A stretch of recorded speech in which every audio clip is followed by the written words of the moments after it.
monster. I'm your number one fan. Now clear your minds. Notice what scares you. It has from the very beginning. You know, it's Halloween. I guess everyone's entitled to one good scare, huh? It's been informed that zombies have entered the building. They're at the door. They're coming in.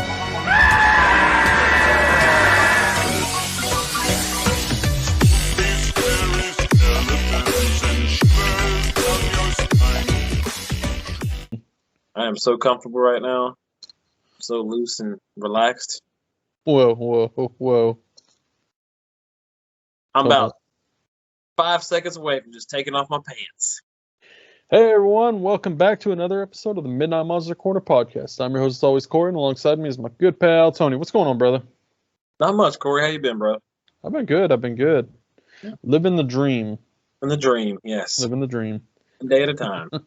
Yeah, I've been, honestly, I've been kind of taking advantage of my new hobby a little bit, so that's pretty fun. I think I've showed you some pictures, but I'm tattooing myself like crazy. You are. And it's pretty fun. It's all about the little things in life. Yeah. You and your hobbies, man. You keep yourself busy. I love hobbies, man. I You love gotta hobbies. have hobbies. You gotta have hobbies, Yeah. dude. You gotta keep yourself busy. You gotta keep yourself entertained. Exactly. So. Yeah.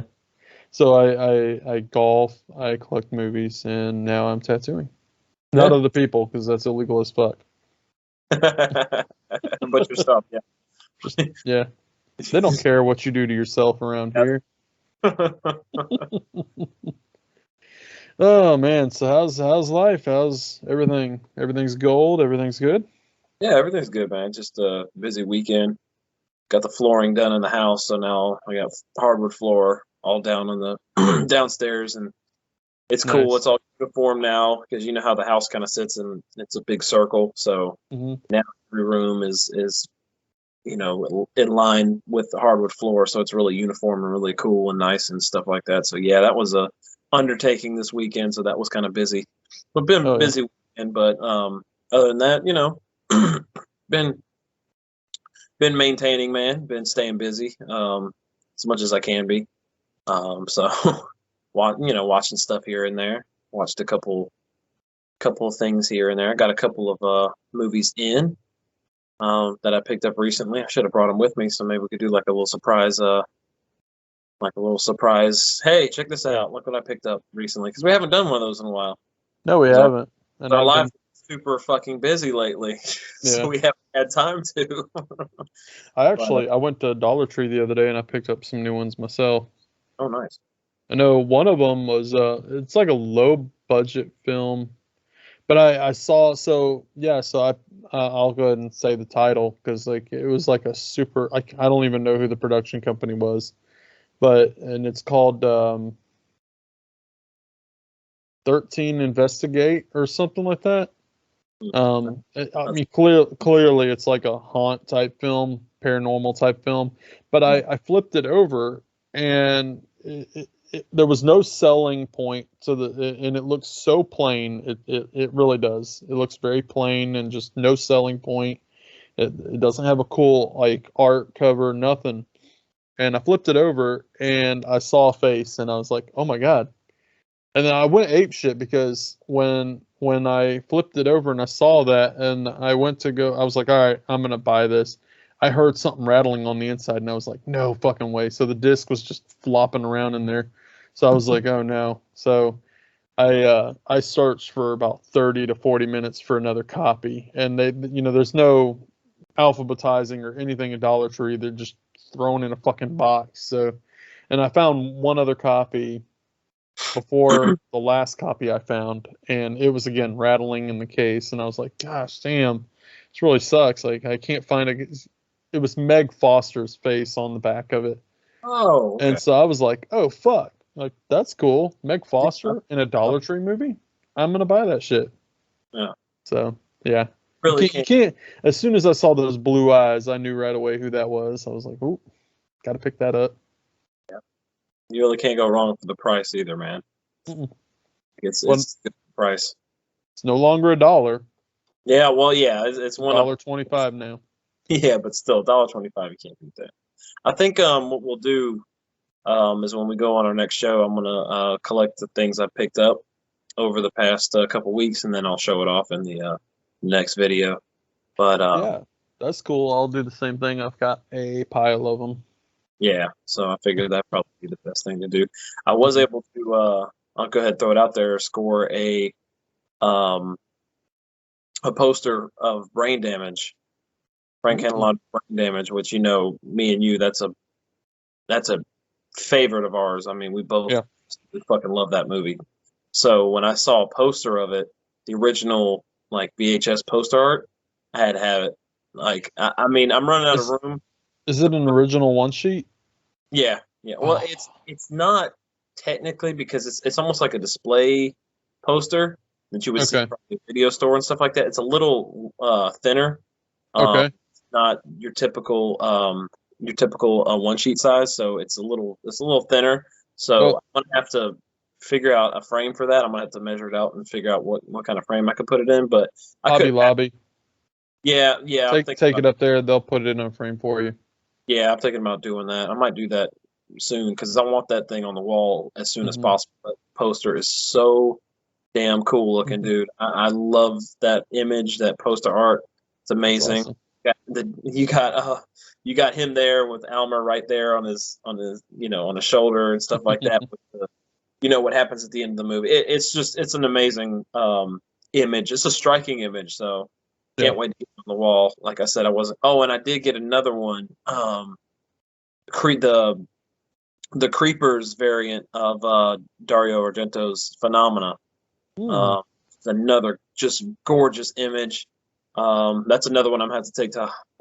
I guess I'll take your advice and go to Hobby Lobby and see what they can do for me to get those. The price is going to be pretty steep. I'm going to be honest with you, but the quality of picture frame and glass and everything, and just know that your poster is like well taken care of. It's going to look really nice.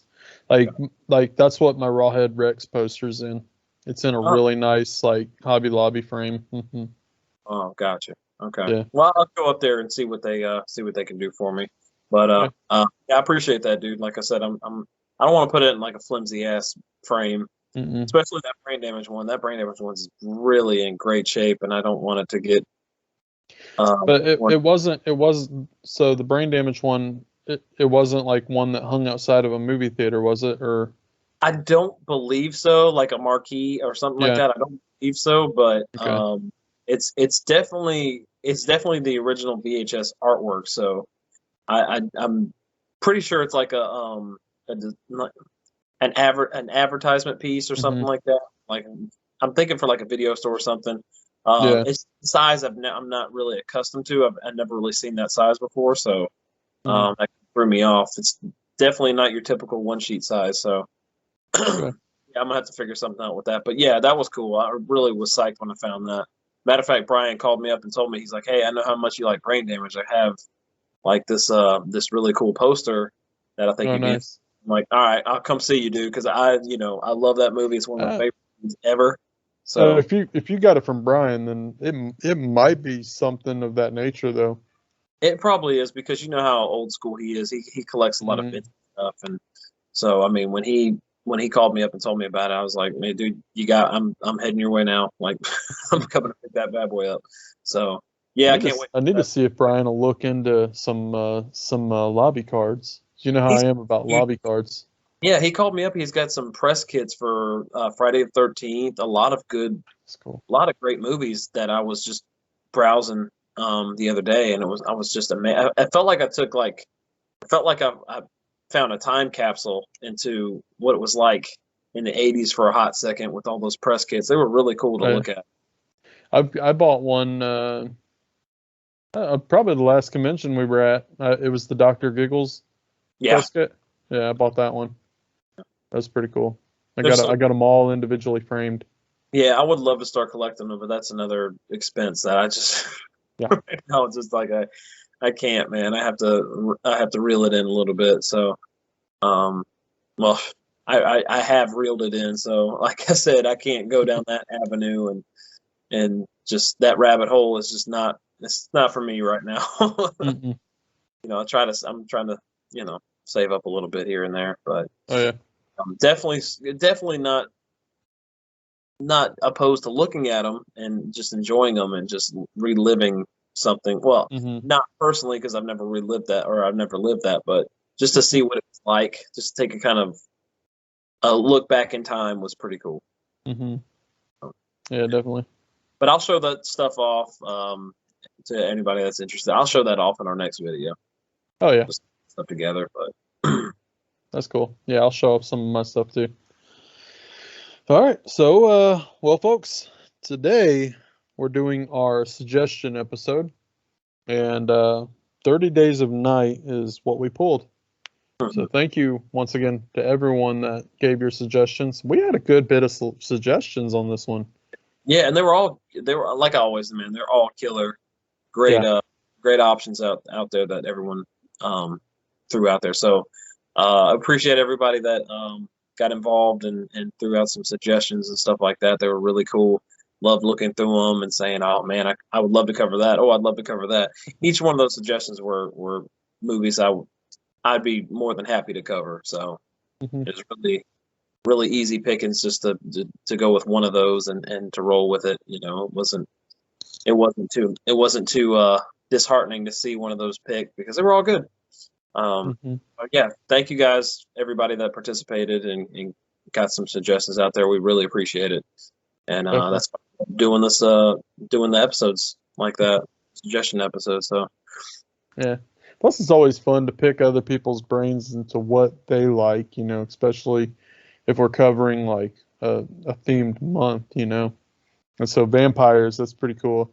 I was actually surprised that we didn't get like more of the Twilights and stuff like that, but I was really waiting. And actually, we dodged the foot on that one, dude. Well, I think my wife even like she was like, "Should I put Twilight on there?" I was like, "You do. That won't be good." No, it wouldn't be good. But yeah, I'm very surprised. Even like just as kind of an asshole remark, you know, or something like, hey, Twilight guys, how about that? I really was waiting. Yeah, we didn't get it. We actually got some really good ones though. We did, man. We did. Because even like Blade was on there, and Near Dark was on there, and what else? From Dusk Till Dawn was on there.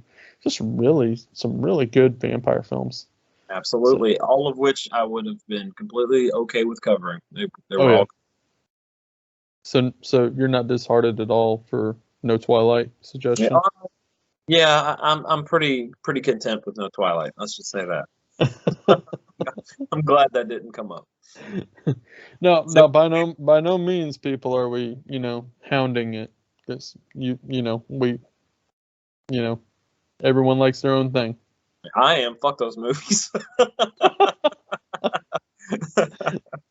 No, I mean, like I said, people dig it, they dig it. I just can't stand that shit. I mean, but it's so cliche to narc on that series and that franchise, so I'm not even gonna bother. There was a parody that came out on that movie. Yeah. But I watched it and I had high hopes for the parody actually, and I was like, and it just fucking tanked. It was terrible. I was like, this is worse than fucking Twilight. You know, when a parody's worse than what it's parodying, that's it was pretty rough watch. Pretty low. Bad. That's scraping the bottom of the barrel. Mm-hmm. Yeah. Alrighty. So we did get 30 Days of Night from 2007. 2007. And like I said, this was cool because I remember actually going to see this movie in theaters when it first came out. So that was cool, like relive. I mean, I've seen it since it came out in theaters, but like just thinking about that, like, damn, that was all the way in 2007. That's when we got out of high school. Yeah, literally when we got out of high school when we graduated. But yeah, it just at that time there were so many cool movies coming out because that was the tail end of the big, you know, slasher revival when they were remaking a lot of stuff, and around that time they were remaking a ton of slashers. So this was like a really fresh idea in a market that was really predominantly like remakes. Like there was tons of remakes coming out at this time. So yeah, because I believe around that time period there was a lot of the Texas Chainsaws and Well, and there was the boom of paranormal films started up around that time too, because you had all the Paranormal Activity shit boxes that came out. Yeah, right. I guess that's okay to say. Yeah. That's fine with me. I can't stand those movies either. So, No, I mean, no. why not? We'll just burn all the bridges to let's just fucking go with it, man. We're pissing people off with this episode. Tear those franchises a new asshole. Why not? But yeah, dude, like I said, having a movie dealing with vampires around this time was kind of unique in a way. Wasn't a lot of that going on. So Yeah, because around that time period, I would say probably the best, and it really wasn't the best in the series, was as far as I can think of, right before this one. I might be wrong, but Daybreakers might have came out around the same time, possibly. I'm not sure, but I know Blade Trinity came out around that time too, so I believe this was pretty close to that, I think. But I don't think Blade Trinity was good in my opinion. I think the first two movies were better, way better. Well, the first one was great. The second one was great because it was directed by Del Toro. So Wrong. the third one didn't really. That No. one was No. that one at all. But yeah, this movie is actually based off of a comic, which is pretty neat. I think the guys behind it pitched this idea of a movie, and the studios weren't interested. They were like, "No, we're not interested in that at all." So they're like, "Okay." So they went ahead and like created a series of comics based on these ideas. And after those came out, and that's pretty successful, then studios were like, "Hey, we're kind of interested now because we're realizing that this is kind of garnering a lot of interest." So and greenlit it, and now we have a movie based on these comics that were originally pitched for a movie idea. So that's another pretty unique thing that you just don't hear too often. So starting out with this movie, man, I just have to say the opening, like I said, I felt like I've said this the last couple of reviews we've done or discussions we've done, but the opening is really neat. You get that ship that's just out there, and it's like abandoned, and then you have the drifter dude, and he's sitting there staring at it and stuff like that, and just the wide shot of I know they didn't shoot it in Alaska, but it looked like Alaska. So just the wide shot of him staring at the boat, which I'm guessing that's where I'm guessing that's where the vampires were. Where they were coming from. I mean, I don't know if they just kind of showed up. Yeah, I think they came to that town on that ship. Yeah, because I believe his name in the movie is the Stranger. That character. But yeah, like you said, that shot is really good. Like, it's a good shot. Yeah. Like, wow, that's really beautiful. I like that. I like that they kind of held on that shot for a little while and let it breathe a little bit. So that was really cool. Great way to start off a film. Yeah. But this is cool because it basically, you have a premise or a setup. It's almost like how a typical Western would be set up, where you'd have this drifter coming into a small town, and he's the fish out of water.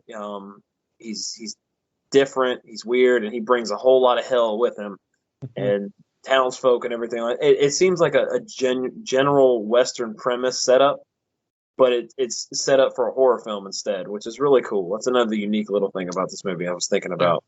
Like, yeah, man, this feels like an old Western. They did a lot in movies, Western movies and TV back then. I know Bonanza did stuff like that, and you just saw that everywhere back then. So that was really cool. He's great. Ben Foster, the guy that played the Stranger. They called him the Stranger in this, or he was credited as a Stranger. I just called him the Drifter because he was showed up. I mean, I was thinking like more on the lines of like the Ghoul, because technically, I mean, that's what he is to them, is the Ghoul. Right. Yeah, Yeah. I Well, he mean, was. I know doing some research, he was almost set up to be their Renfield for their Dracula story. Like he was Mhm. set up to be that character. Yeah. So yeah, Yeah. it was a nod to that character from Dracula. Yeah. So that was pretty neat. So I totally got that. I definitely could see the nod there. It was not lost on me. Yeah. But another nod that I couldn't help but notice, man, this harkened back to a lot of John Carpenter's The Thing. I mean, did you Yes. get that feel, especially Yeah. with the sled dogs and what happened to the sled dogs? And yeah, I was definitely feeling Carpenter's The Thing on this, man. I don't know. Mhm. They probably took a little bit of inspiration, which a lot of movies do, because let's face it, that movie's a straight up masterpiece. So Mhm. a lot of movies are going to pay homage It's to it. definitely a gem. Yeah.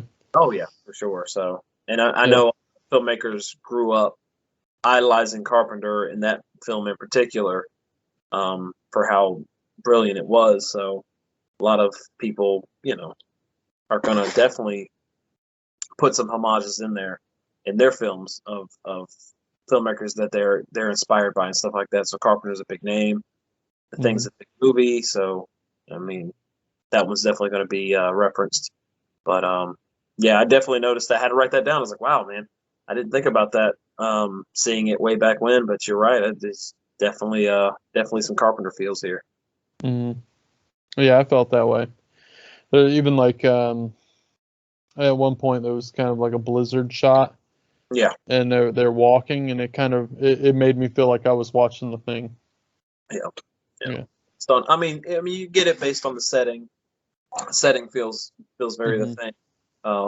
Even though this is supposed to be in Alaska, the thing was set in Antarctica, so but still the barren, desolate, snowy blizzard.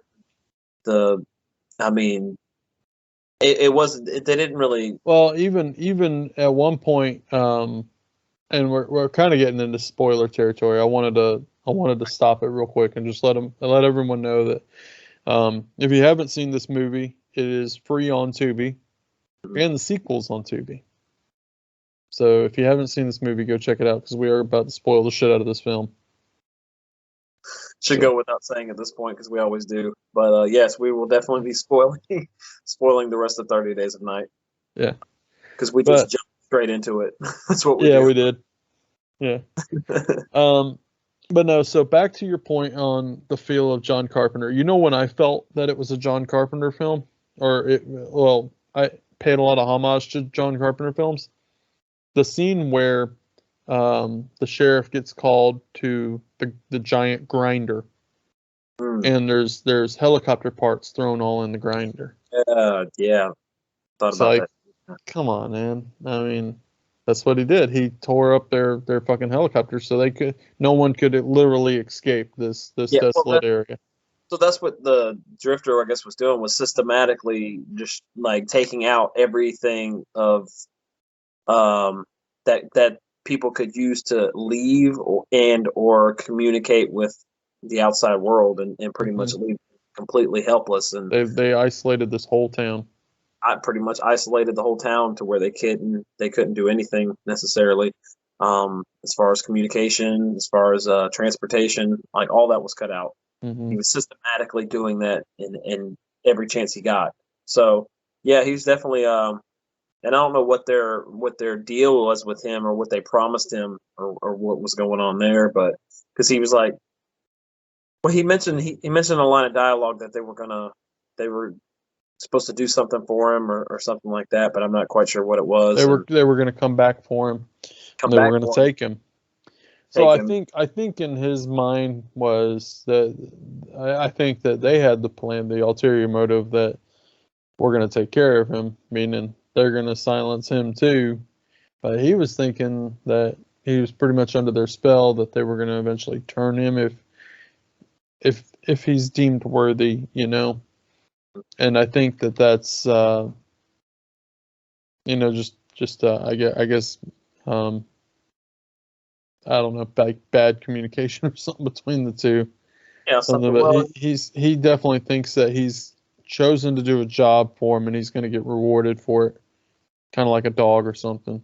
Yeah, right. Well, he definitely got treated like a dog. That's for sure. Yeah. Yeah, that was unfortunate for him. But I mean, Ben Foster, the guy that played the Drifter, the Stranger, he did a great job, man, with the way he talked and the way he was acting. He seemed very unhinged and very just and with his fucked up teeth and his Oh, dude, I could not stop looking at his fucking teeth. he looked gangly as fuck and he looked disgusting and Yeah. I mean, they really pulled off his look well to go along with his psychosis and his mental state because he seemed very unhinged. So It's like this is a person they kept in a fucking dark box in the Yeah, bottom of the ship or something.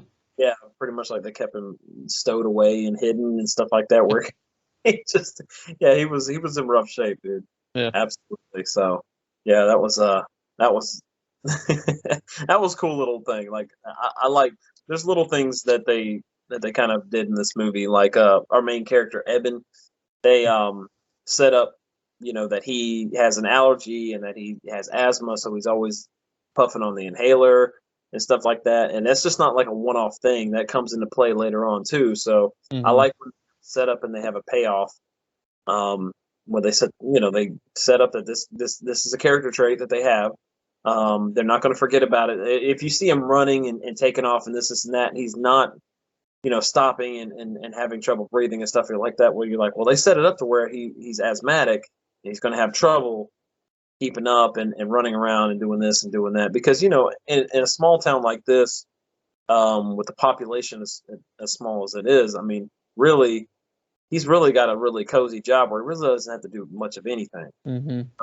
He was really taken out of his element with all the stuff that was going on, but he didn't seem like he was unprepared. Like as far as he handled himself pretty well for the most part. So it's cool how when shit hits the fan and situations are dire, how you rise to the occasion and especially when he had family involved and his ex-wife involved and stuff like that. Like he rises to the occasion and takes charge and leads as much as he can in the dire situation that they're all in, the whole town.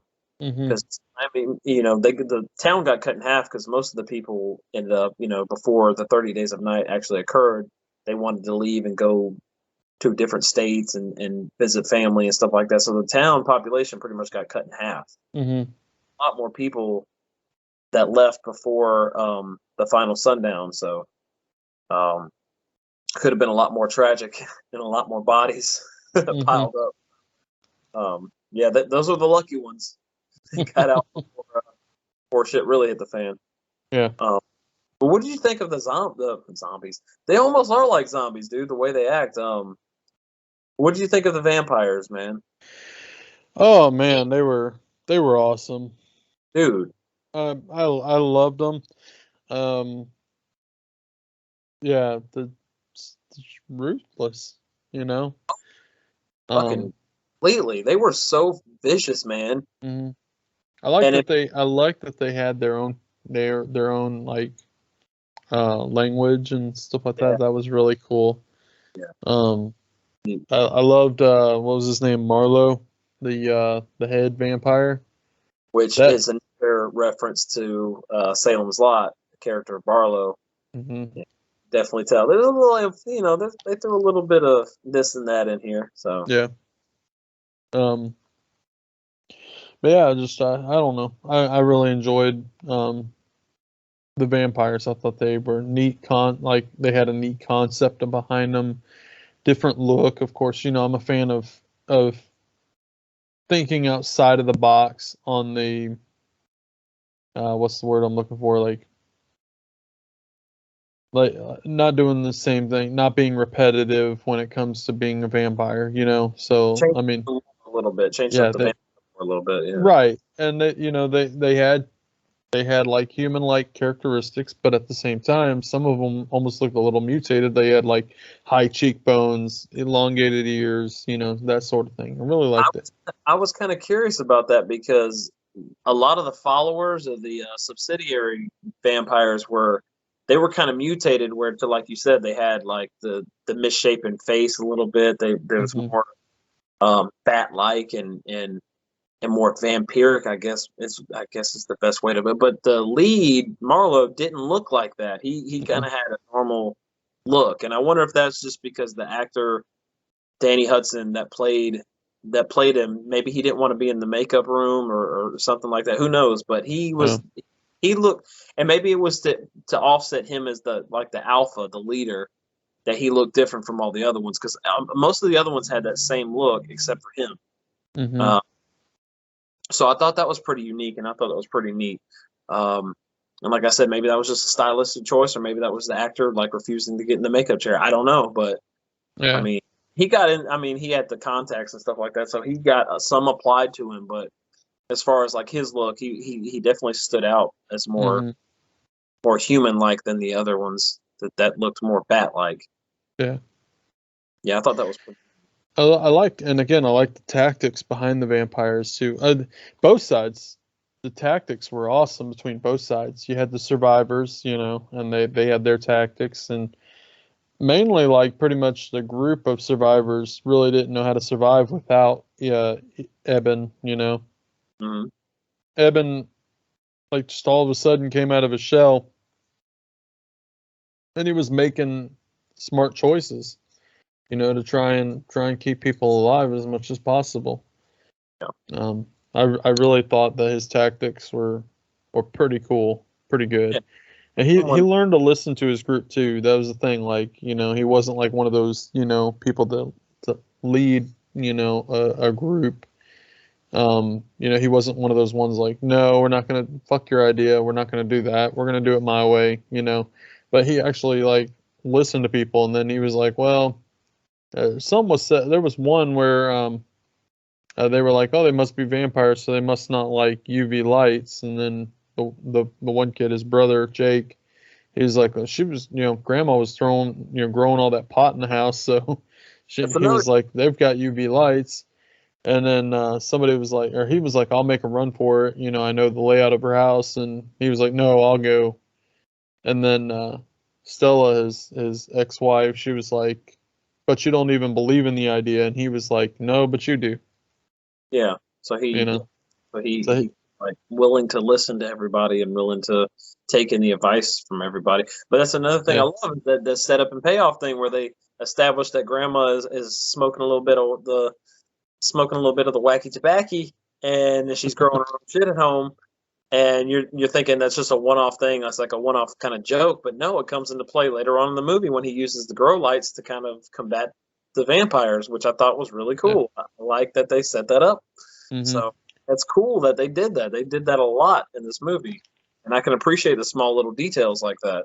A lot of people would look past it oh, they wouldn't even think about that kind of stuff. But yeah, man, when you're paying attention to all the things that are going on and how these people are surviving, you really hone into that stuff, and you really pay more attention to it, which I ended up doing this time around. Mm-hmm. But I like how the vampires, I'm kind of piggybacking off of what you said, their tactics that they used. So they used people as bait to kind of get the survivors to come out and try to help them. Mm-hmm. I think they did that on two or three separate occasions with the young lady that was screaming and crying for help, going down, walking down the road and stuff like that. And they were all, some of the survivors oh, we got to help her. And then Evan was the one to say, oh no, look at the rooftops. Look at the rooftops there, and you can see the vampires following her as she's going down the road, that's a very good tactic to work on people's sense of wanting to help and stuff like that. They knew what they were doing. Mm-hmm. So working against human nature more or less. But yeah, they did that on a couple of occasions, because they also did it with a little boy too. I was walking down the road, kind of doing the same thing. So they were fucking jumpy vampires too, man. They would fucking hop and jump at it and just come out of nowhere and attack people. These were some of the most vicious vampires you'll ever see. Yeah. They were, especially that first initial aerial shot where you just see people getting fucking ripped apart in the streets. probably my favorite shot in the whole movie too. I Yeah. love that overhead shot of the chaos in the streets as the vampires are running around attacking people, and you see the blood and the sand. You see the blood on the sand, on the snow, and it kind of offsets the color of the blood and stuff like that, and it really makes it stand out and stuff. That was probably my favorite shot in the whole movie. Yeah. Really dug that. Thought Well, one yeah. of the oh gosh, I got off subject. I forget what I was going to say. Disregard that. I was gonna say that these aren't your typical like aristocratic vampires where they're, you know, the romanticized version of vampires. No, these were like, it was almost like if they weren't able to talk and communicate to each other, and if they weren't wearing the clothes that they were wearing, they're almost like feral fucking people. Yeah. Like they're so savage and so vicious, and they're just like, I mean, it's pure blood. There was kind of a love connection. You could tell there was somewhat of a romance. It almost seemed like the alpha had a beta as well, because the female vampire that got burnt by Eben. Yeah, by the girl light. Yeah. I think she was pretty much like the beta or whatever. You know, she was his mate. I think. See, at least that's the way it came across, because they were always together. I got that. I got that feeling from the bald one, the one that was like his heavy, the one that would go around and take care of his little task that he wanted, because he was able to kind of corral him and stuff like that. Because you could tell he was like the fucking really the most, because he was the one mostly jumping around just attacking people and massacring people. So when he was kind of kept at bay by Marlowe, he kind of like got him to calm down, because he was going to jump at that girl that they were using as bait, and he kind of like stopped him. And you could tell, like, of course, this guy's the alpha, but he might have been. I was getting the impression that he might have been the bait. So that's interesting, because you could definitely tell that those two were given a lot more screen time than the other, you know, followers were, and that was for a reason too, I guess, to kind of make us think of who's second in command here. Because, spoiler alert, those two that we're talking about were taken out in this movie. So after the movie, who is the leader now? Who knows? Guess we won't know. I was really thinking. Well, we can get into that later. Yeah, we'll get into that later. One of the things that I really did like when the vampires first came into town, Marlowe turns to all the vampires and he says, after you attack, make sure you cut their heads off so they don't turn. Basically, he didn't want extra vampires with him. It's almost like he handpicked his vampires for his coven. Right. I guess you would say this is a coven of vampires. So, well, that's one of my main things about the movie that I was confused about, because there's one character that does get turned in this movie, and it's almost like it was planned on, or they wanted it to happen, even though he clearly made the statement, hey, rip their heads off because we don't want more in our group. But someone apparently didn't follow the rules, because they left him alive to turn, and that's what ended up happening, which is one of the big reveals, or one of the which one is that? So it was the guy that got his dogs killed. His wife got taken, and she got, I can't remember which vampire ended up grabbing her, but she got attacked, and he went to go save her underneath one of the houses. He got sucked in underneath one of the houses too, and you just assume he gets killed with her, but he shows up with her. So no, if you pay really close attention, there's a scene where he's looking underneath down there, and you see the vampire come at him, and he went to go jump up and stand up, and the vampire like slapped his leg, and you could tell that his leg broke. Now, later on in the movie, you find out that just a simple scratch from these vampires will turn you. Yeah. So, you know, I guess that's where I interpreted. And then he was hiding out underneath one of the and that's when he made contact with Eben. So, because he didn't realize that he was even turning, and he was like, "I'm just so thirsty. I don't know what's wrong with me. I'm just hungry." So And that's when he started attacking. right. So my question is, why did the vampire that swiped at him keep him alive? Yeah, maybe the vampire just didn't think that he cut him. I don't fucking know.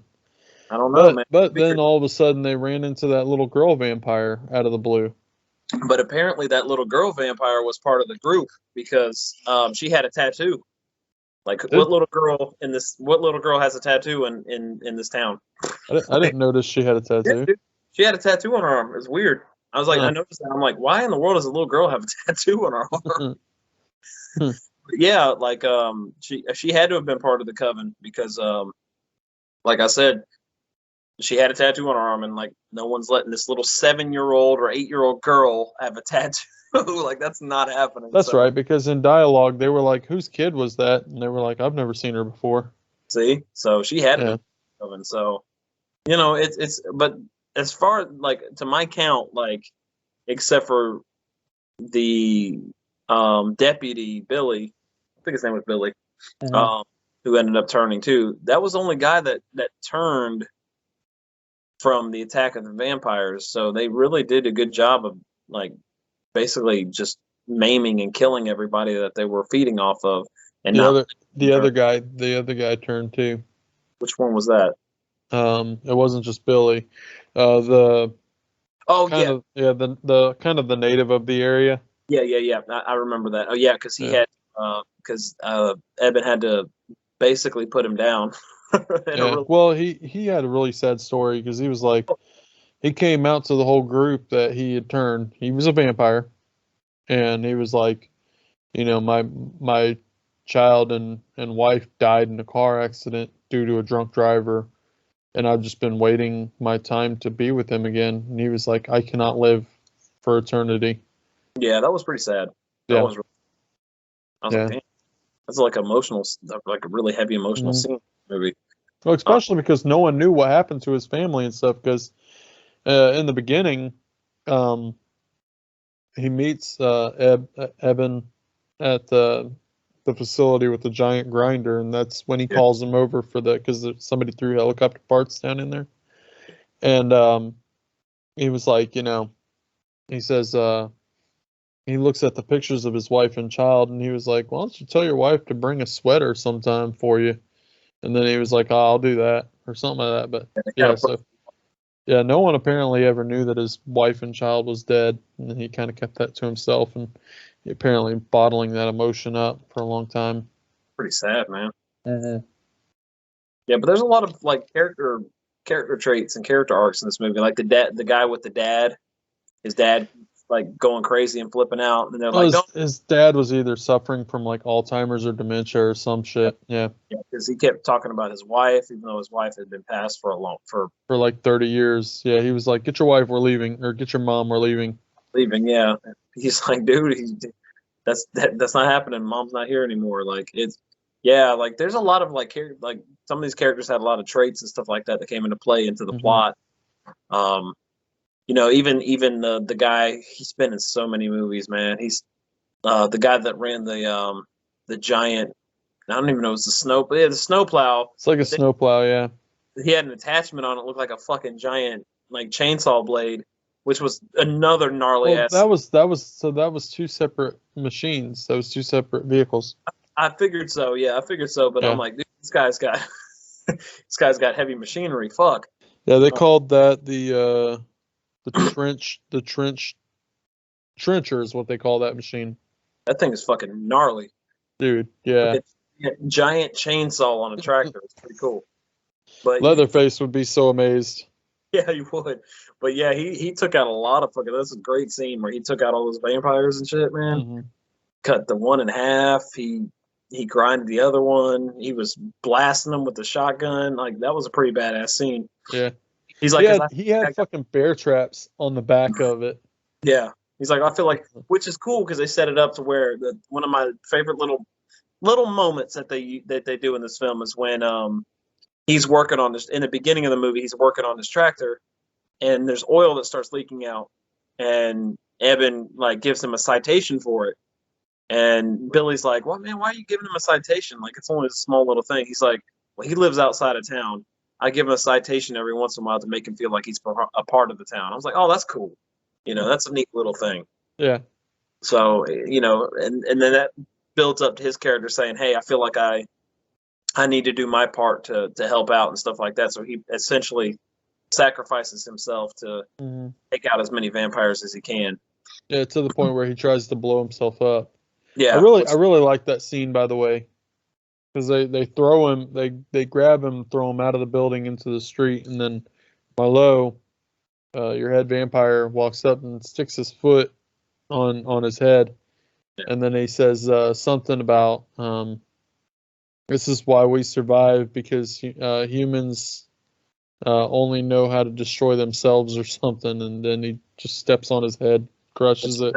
Nice little moment of practical effects there, which when you do see the practical effects in this movie, holy shit, they're really good. They really are. There's a lot of CGI, of course, but there's also a couple practical effect shots in here which are really well done. Yeah. So man, even the CGI really isn't that bad in this it's either. Not that bad. Yeah, it's not too noticeable. Not for 2007. I do, yeah, because that was right in the heyday. And I didn't watch it on Tubi. I watched the DVD I have, so it felt very like mid 2000s, and you could definitely tell the way the picture quality was and everything like that, the way it was shot, the cinematography and stuff like that. You could definitely tell you could definitely tell it was a movie of that era. But that being said, I do love the atmosphere, and I do love the pretty much the build. You know me, you know how I am, dude. I love movies with dread and just doom and gloom, and it's building and it's building and it's building. And this movie had it, and it sucked me in because I love that stuff. I mean, I think the listeners know me by now. I love the movies with dread. Like, I love the sense of dread in my horror. So this movie had it, and it had great atmosphere too, along with the cool setting. I mean, it had it all. I mean, when the vampires attacked, they even attacked the dude on the guy that was, I guess he was running what was he running? His name was Gus, and I can't remember. He's an older guy. Yeah, he was running the oh gosh, like the telecom station or some shit like that. Something, communication station, something. When they attacked him and they circled him and stuff like that, that was really, really cool. Yeah. Basically, you're helpless at that point. You're like, what can you do? Like, there's nothing you can do. You're fucked from that point on. And they're so fucking vicious, man. And they attack in packs, and they're really just, man. They're just the vampires that are not what you would typically see. They're run on like blood. They run on their bloodlust, and I mean, they do have a hierarchy, but like I said, he pretty much, for the most part, Marlowe's like, you just go to town and have fun, and that's what they do. They go completely nuts and start just. But he actually has some dialogue saying something like, "We should have done this ages ago," and then he was like, "We're going, basically we're coming back here from here on out."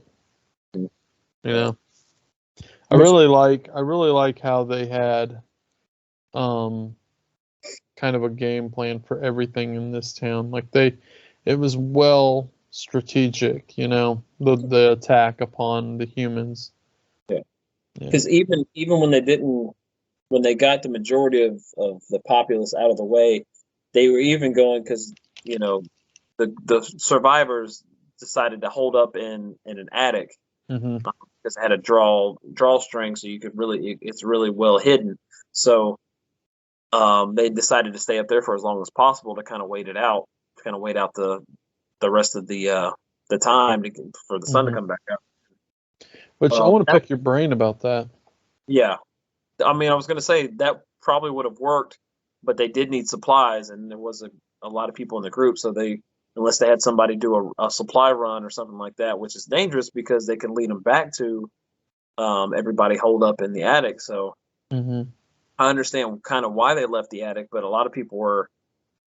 I think what happened was they were just getting like cabin fever, and they just wanted to leave, and they didn't want to stay there anymore because they were just ready to go. And I think that would have been a bad move, just to say, hey, we got to go, we got to move, and this and that, but not like think out, because even Evan said, hey, we have an advantage. We're used to the cold, and we know this town. Like, we have those two things to our advantage that play into our game, so we can kind of wait it out and plan this out a little bit more. But then you had the old man that wanted to leave constantly. You had the other guy that wanted to leave. So there was many that were fighting it and saying, hey, we need to get out of here as soon as possible. But it would have worked good too, but the vampires caught, I mean, they were smart. They were going house to house and ransacking every house leading up to that house that they were in. Mm-hmm. So eventually, I mean, who knows if they would have missed them up there or not. I don't know. There wasn't.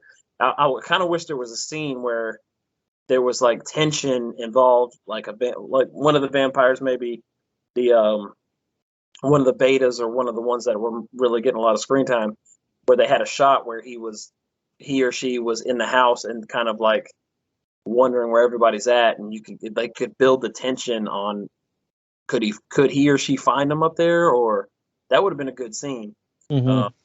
But like I said, didn't happen. But well, I mean, what were you going to pick my brain about, man? I'm sorry. I got the attic scene. There's a shot where one of the gentlemen, I don't know his name, but him and Evan kind of get into it, and it really reminded me of like In the Mist. The scene where pretty much like they were like, oh, let's sacrifice this girl to them, and stuff like that. But it was kind of a scene where it just goes to show you, and I've said it time and time again on certain films, and I believe this is human nature and what could even happen here and now if there's ever a situation where you're put in based upon your survival versus somebody else's survival. And like basically what I'm getting at is you see in this moment in the attic humanity just flip upside down, and they haven't even been in this situation very long at all. It's kind of scary how humanity just can flip just like that, and they captured it well in this shot. And like I said, The Mist is a fine example of that. Definitely thought about it too.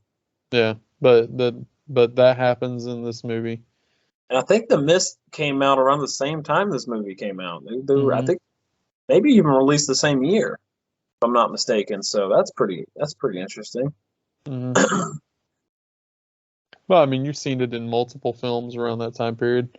The Happening, same thing. You've seen how humanity just can flip upside down in the matter of just a couple, not even, but a couple days into a situation. Just depends on the mental structure of a person. As a human race, as a society, we're panicky. So when stuff goes wrong and stuff like that, people panic. I mean, that's just the norm. So they don't really stop and think and assess the situation. They start to panic and make quick decisions that could be bad and could be wrong. And that's why a lot of people make decisions in horror movies, and people are like, oh, that was a stupid decision. That was dumb. That was it.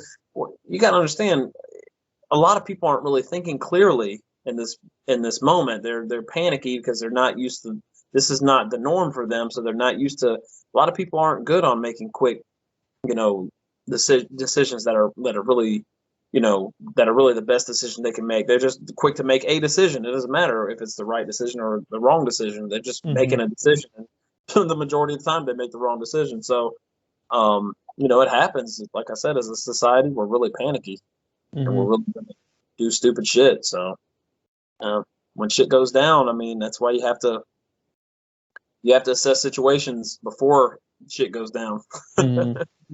Well, plus, like I said, as humans, I think that we, our basically our infrastructure is built on survival. Yeah, 100%. And if that means the life of the next person over versus mine, you know what I mean? Yep, you're gonna you're definitely gonna make that call. Do what you Mhm. got. Well, that's why in a lot of ways it's felt like a zombie film to me too. I mean, you could you could definitely get that feel like these were zombies as much as they were vampires. I mean, Yeah. the fact that they were talking to each other, I mean, that they were communicating with each other. Still, they were so vicious and they were so. I mean, they were going for the throat and they were tearing throats out and shit like that. Like Yeah. your typical vampire would suck the blood out of his victim and bite and this and that. No, they were ripping throats and tearing limbs off and they were fucking going completely nuts on these town folks. So They in were a lot of quite ways, messy. yeah, it was quite messy. In a lot of ways, it felt like a zombie film too. Hmm. Yeah, I could definitely see that, and you can definitely get a feel of that. One of the I really like how sinister they are too. Mhm. And one of the prime examples is, and so you talked about your kind of your favorite shots or favorite scenes of the film. Mine is the scene where he approaches the girl in the street, Marlowe, Yeah. and she's like, "Please God," and Oh, he was like, "Yeah." yeah. That whole scene is just like, "Oh man, that's amazing." Or he's like, "God," and he just kind of looks around for a while, and then he looks back at her, and he was like, "No God," and then leaves her to die. It's like that's fucking brutal to say to somebody So, before they're completely torn apart.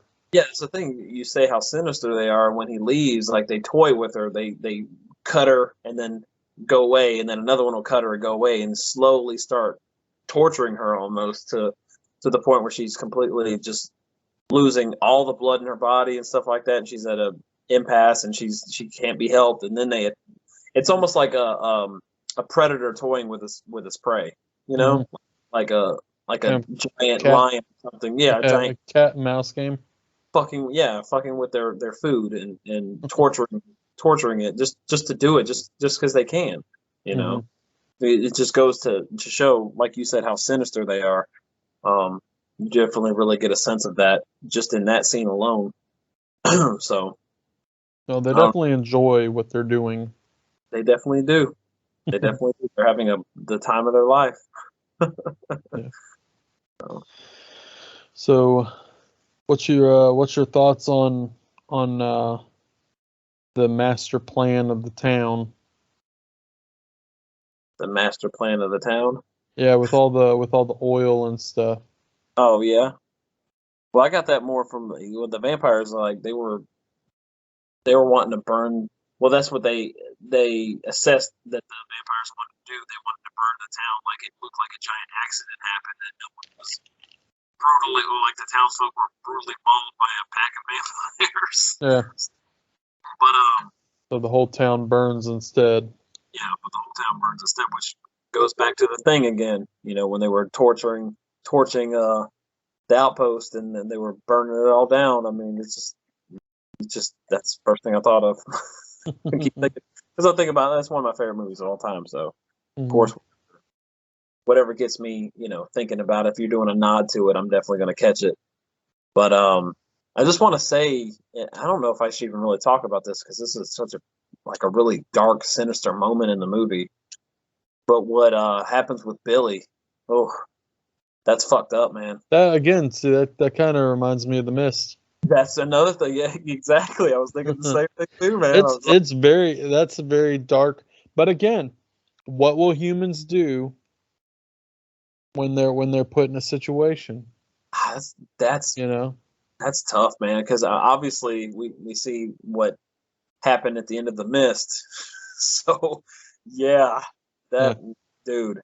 So I see like that that's a decision that some people are willing to make and stuff like that. So that's just so fucking tough and that's so sad, I man. kind of wonder what happened in that situation though, you know?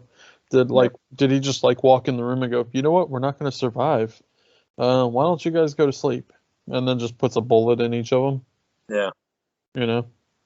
I like the fact that he was I was kind of torn. I was wondering what was going to happen in that scene because, you know, Billy was like, "I wasn't even going to make contact with you guys," but he couldn't bring himself to commit suicide after he had shot his entire family.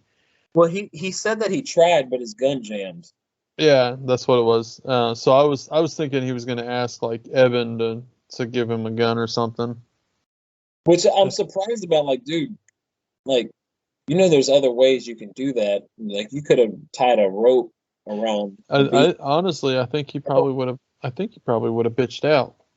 I think so too. I think that's what I could kind of detest from, or not detest. I kind of figured out from just based on that line of dialogue where he said the gun jammed and he couldn't do it and this and that. I'm like, I think he just would have chickened out and he couldn't physically bring himself to commit suicide.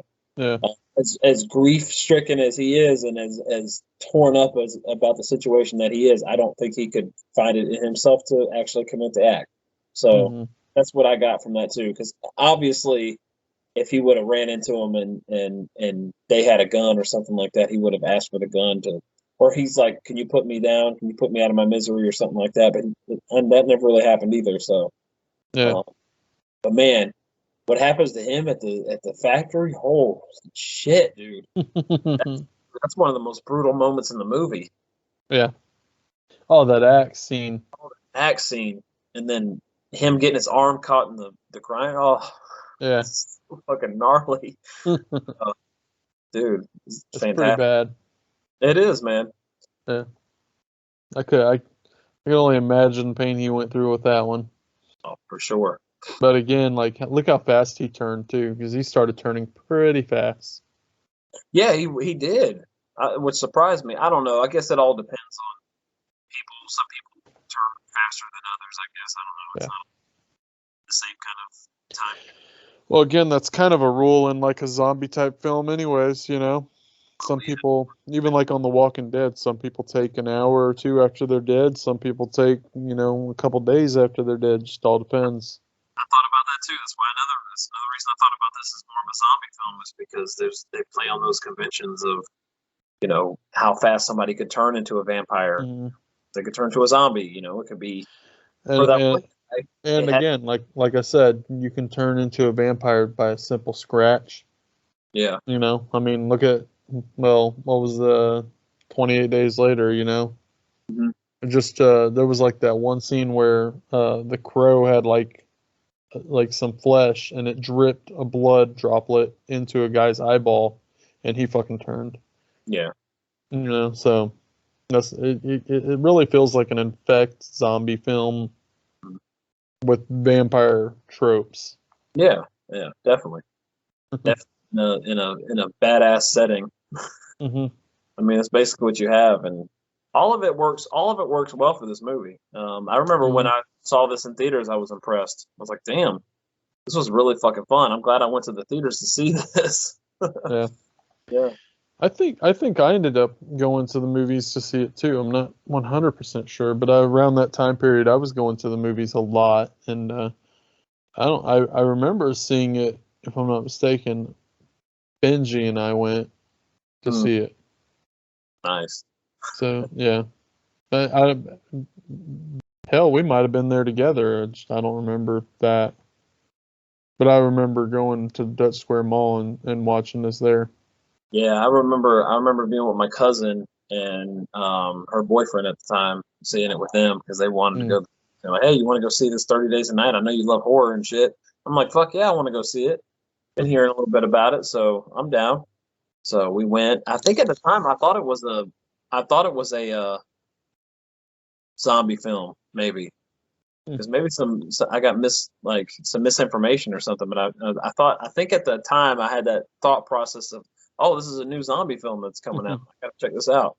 But no, I was surprised it was vampires. I was kind of caught off guard by that, but in a pleasant way, because I was like, oh, well, this is actually really cool. This is actually playing with more tropes like that. They had their own language, which the guy. I did see that there's some trivia on where they actually came up with their own language for this film with vampires. So that was pretty. They worked with a dialect coach or something to come up with this and stuff like that, which is really cool. I like the attention to detail there.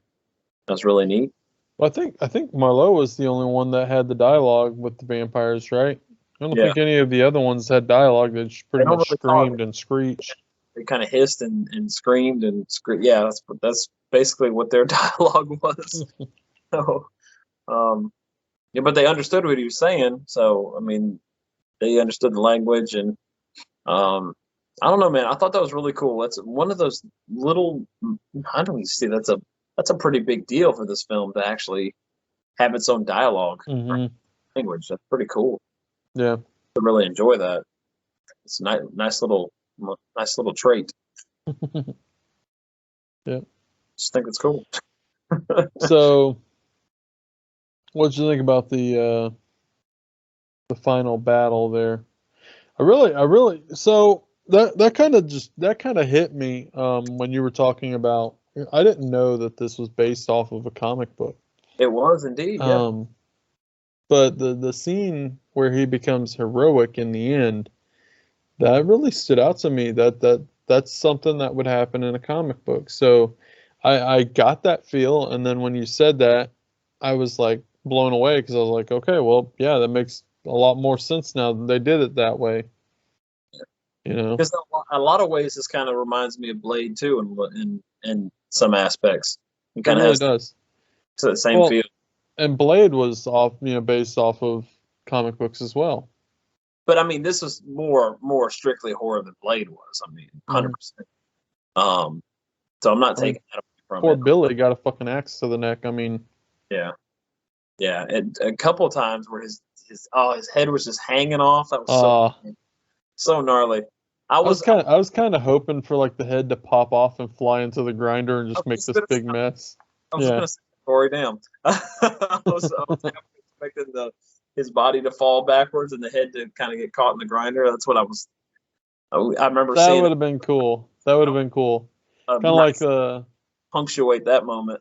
like the nun off of what's that movie? Dead Alive. Yeah. where her whole fucking head flopped backwards. That would have been cool. Just flop backwards and just kind of bobbling around on the top of the teeth of the grinder. That would have been fucked up. Yeah, I was expecting that to happen. It didn't happen though. I was like, oh, okay. Well, yeah. That's no big deal. Whatever. Yeah. They would have been like, this is gonna get an X rating. We might not want to do that.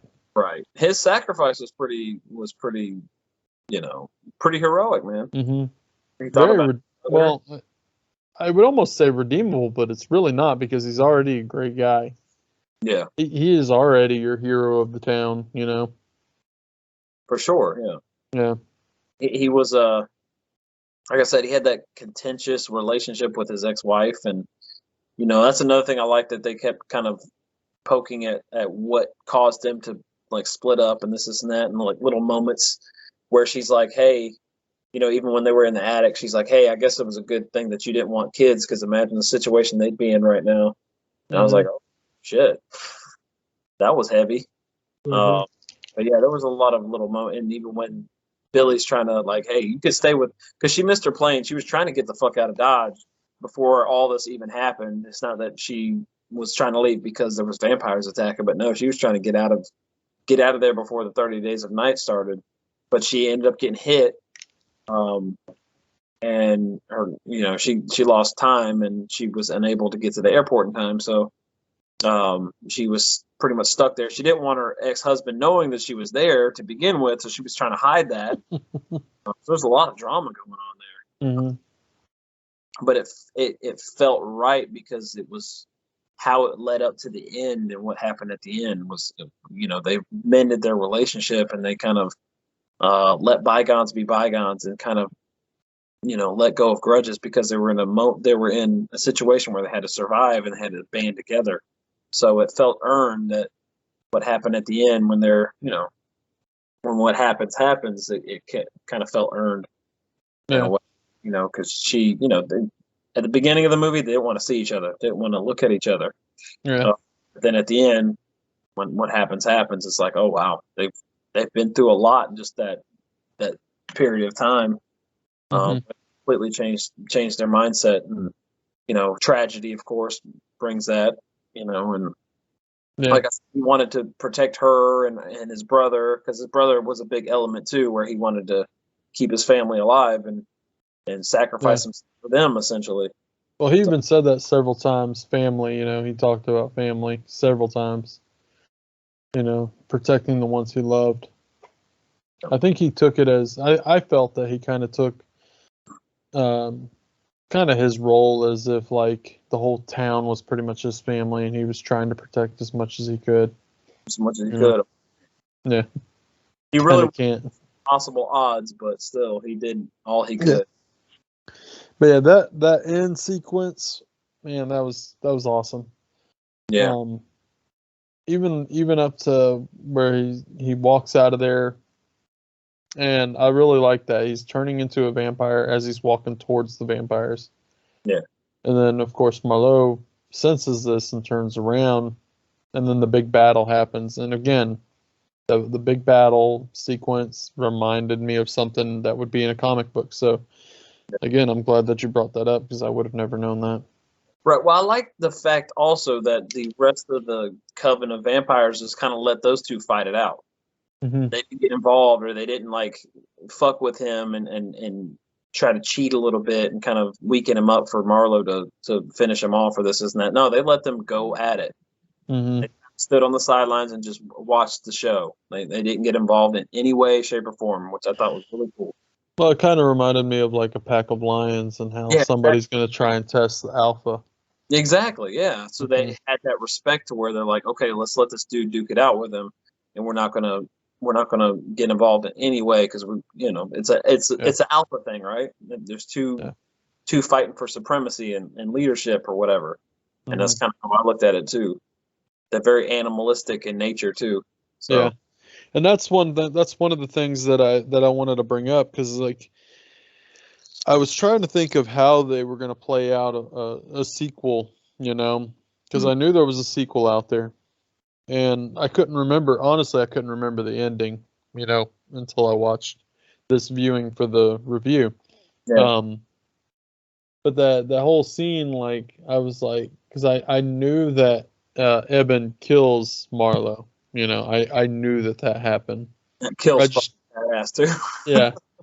So my thing though is after that kill, all the vampires are kind of just standing there for a minute and then they just walk away. And it's like I would have thought that they would have accepted him as their alpha immediately.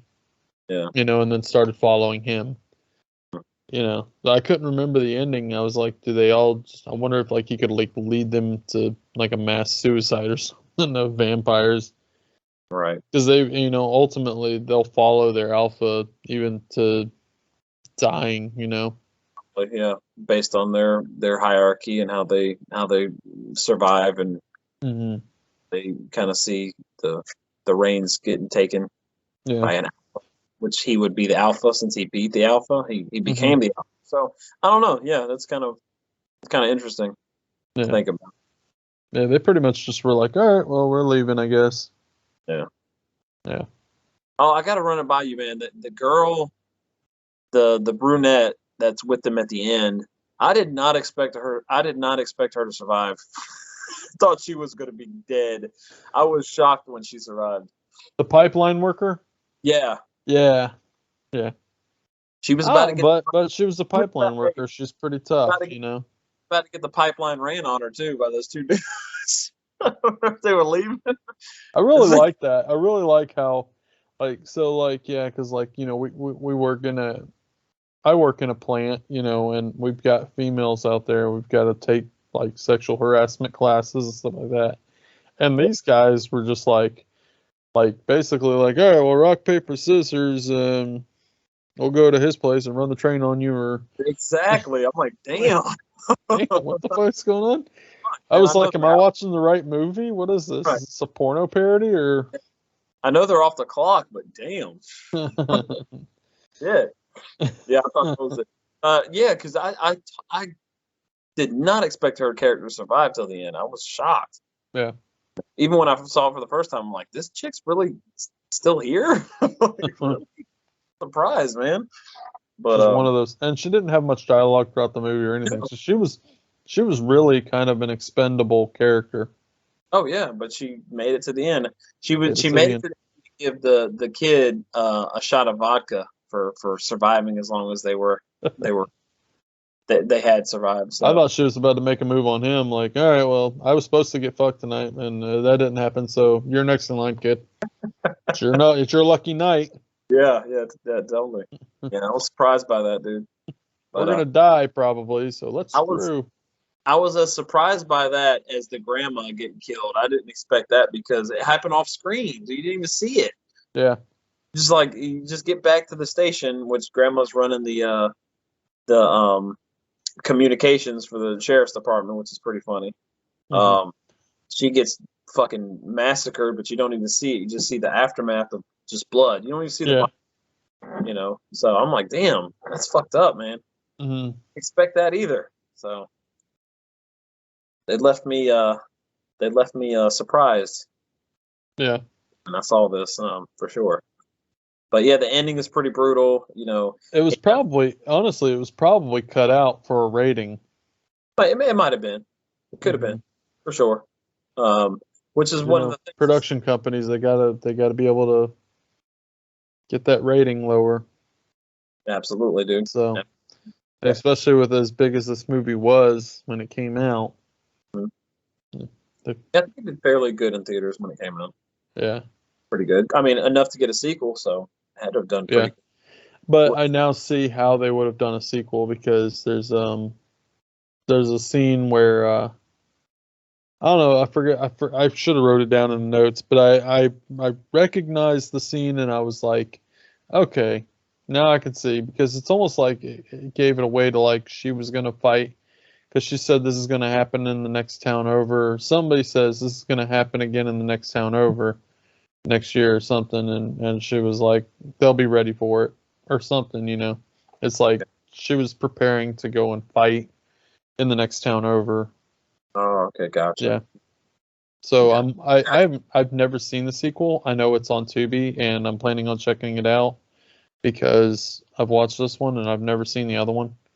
Yeah. It was very confusing too. I kind of wish that they were a little different, because I believe they damn near have the same title and everything. Yeah. And even down to like the cover art almost looks similar. So a lot of times when I was like out hunting, I knew there was a sequel, or I was pretty sure there was a sequel, but then like in reality, like I would pick up the sequel and I'm like, oh, this is the first movie, put it back. There's talk of like the sequels out and this and that. I would like to see a prequel. Like, honestly, I want to see where the vampires come from. Exactly. I want to see how the stranger came into be, like what his deal is, where he came from, and the vampire, like before they got to the town and stuff like that. I'd love it on the ship. That would be fucking dope, man. Seeing them come over and this and that. Like, I would love to see that. So prequel would be more interesting to me if I were to, just see the first movie. I'm like, I want to see where the fucking vampires came from, and what the story is.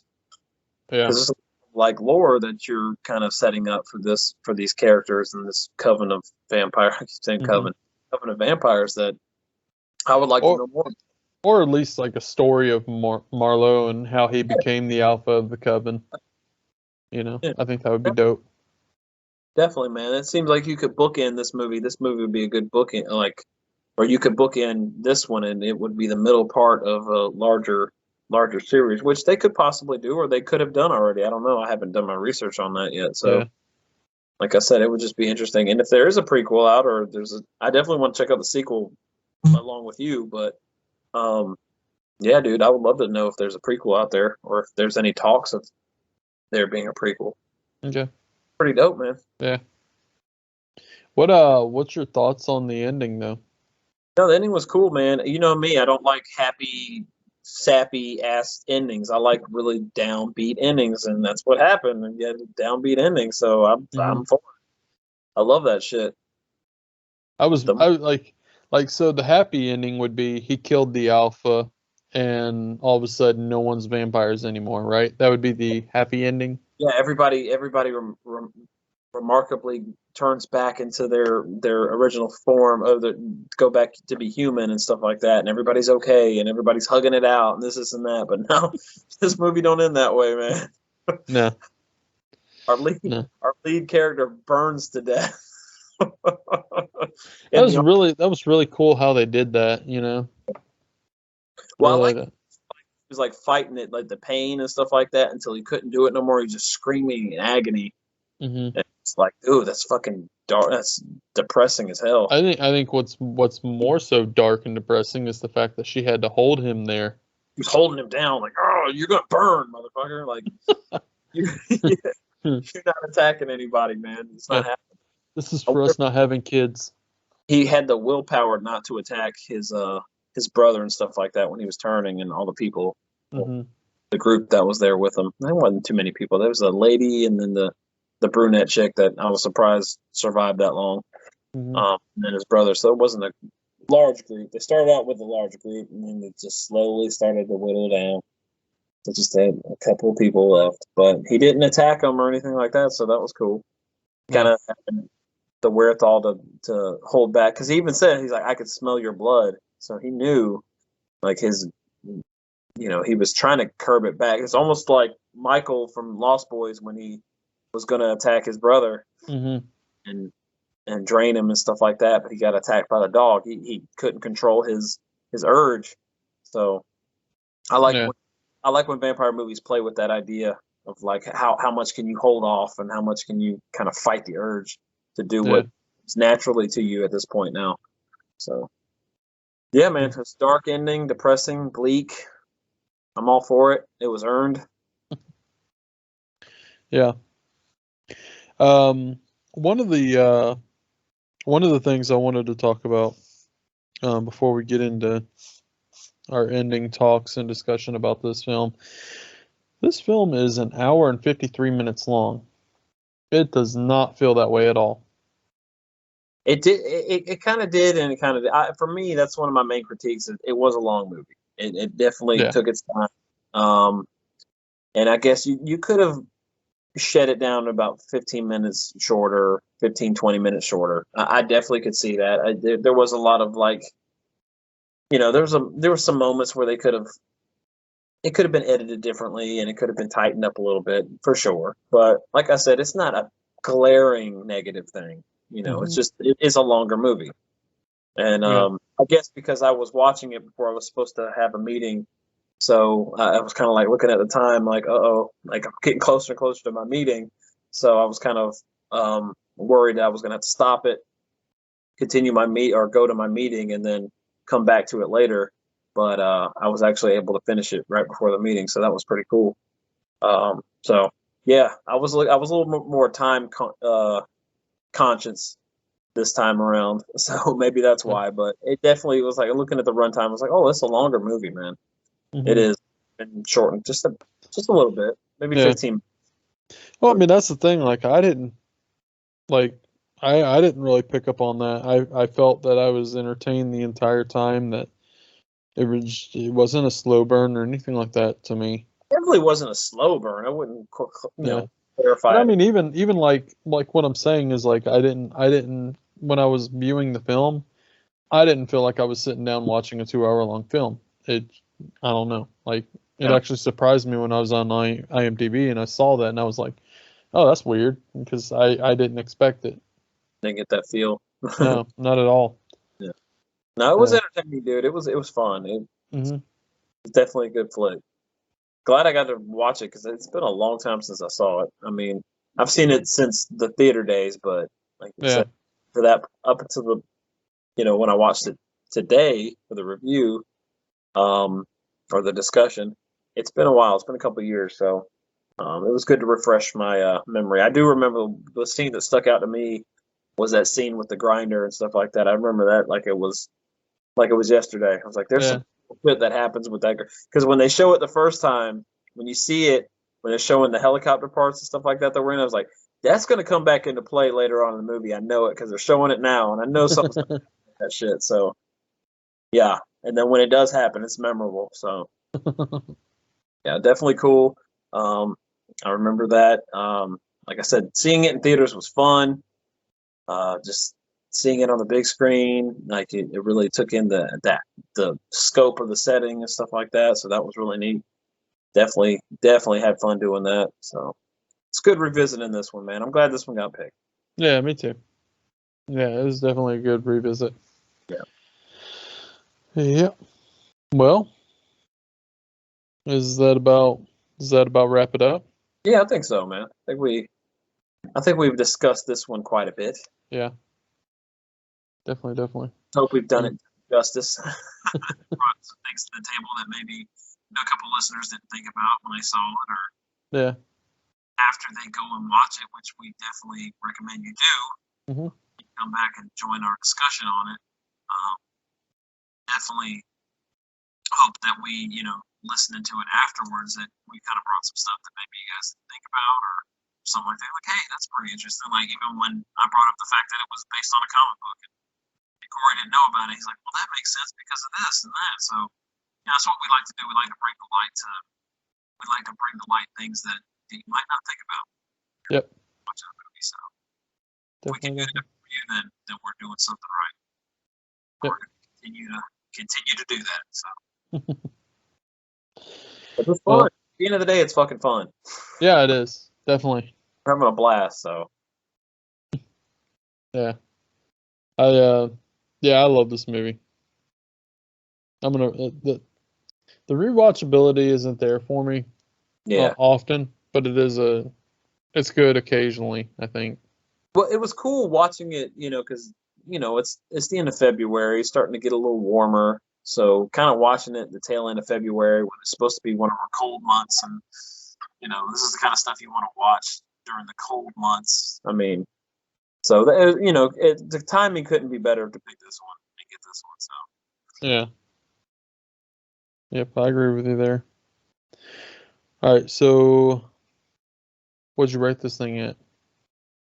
so I'm gonna give this one. It's not the greatest vampire film of all time. It's definitely longer. No. There's definitely could have been some cuts, and there's some questions like the dude, why did they keep that guy alive when Marlowe basically said, hey, everybody has to be killed. We don't need any expendable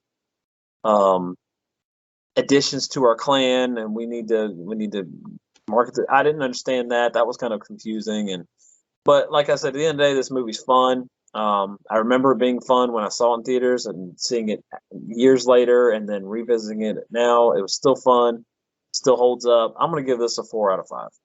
Okay. I think it's well at 4 out of 5. It's not, like I said, not the greatest vampire film of all time, but it's a solid ass vampire flick that came out at a time when you really didn't see a lot of solid vampire flicks out there, man. There were few and far between. In the climate in which it came out, there was a lot of remakes being made, and like you said, a lot of Paranormal Activity bullshit coming out, and this was like a breath of fresh air at that time. So Mhm. it definitely holds its place. But it feels like that mid to early 2000s, like the way it was shot, the way there were some quick, frantic edits and stuff like that in there. I mean, it felt of its time too. So it definitely felt aged at that, in that aspect. So, but at the end of the day, it's a solid ass flick, man. It's fun. So I'm gonna give Yeah. it a solid ass score. Nice. Yeah. Yeah, like you said, this is a fun film. It's longer. I didn't get that feel. So it kept me on suspense the entire time. Well, I wouldn't say suspense, but it kept me going. It motivated me to keep watching it, It kept you engaged. Thank you. Yeah, that's it. But just overall, it's a cool concept of a vampire film. 100%. They played on some tropes, and then some tropes they disregarded. I love that. So it kind of went out of the box from the norm, I guess you would say. The concept of vampires attacking a small town during 30 days of nights, that's just awesome.